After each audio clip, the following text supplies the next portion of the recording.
Hasan Basriyning huzurlariga bir yigit kelib hajga ketayotganligini aytdi. Va shu haji nechanchidir haj ekanligini aytdi.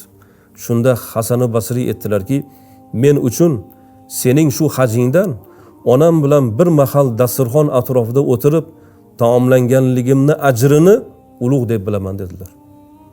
Ya'ni nafil hajdan ona bilan ota bilan bir dasturxon atrofida bir marta o'tirib hurmat va ehtirom, muhabbat bilan ovqatlanishni ajrini ulug'larimiz ulug' deb bilishgan. Bugun bolalarimiz nega shu narsani bilmayaptilar? Vaholanki bizning ulamolarimiz, zamin ulamolari biz shunga da'vat etamiz. Ota-onangni oldidan qimirlamagin. Ota-onangni seni Ka'bang ham, qiblang ham ota-ona deymiz. Ulamolar al-ab kal-Ka'ba deydilar. Ota go'yoki Ka'batulloh. Xalqimizning tilida qiblagohim deymiz-ku. Mana shu Ka'batulloh. Bizni Ka'bamiz otamiz bo'ladi. Eng ulug' ajr bu ota-onani oldida bo'ladi. Vaholanki u toifalar, u oqimlar, bemazhablar nima qilyapti?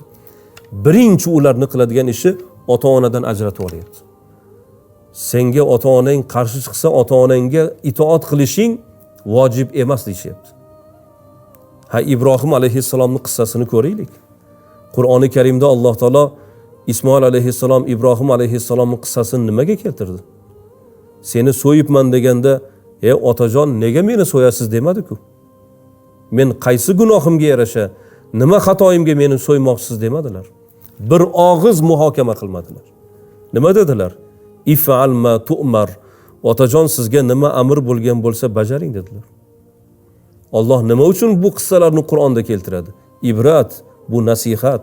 Ota-onasiga bugun qarshi chiqayotgan, ota-onasiga bemehr bo'layotgan, ota-onaning duosini olishdan ko'ngli pasayib ketgan, boshqalarning yo'liga kirib ketganlar shu narsalarni bilarmikan? Qur'oni Karimni bu qissalarni xabari bormikan bu yigitlarning?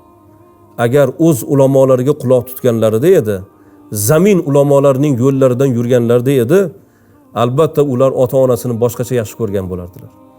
Ota-onasini birinchi o'ringa qo'yardilar. Boshlariga toj deb bilardilar. Ota-onaning amriga ular o'zlarini munofiq deb bilardilar.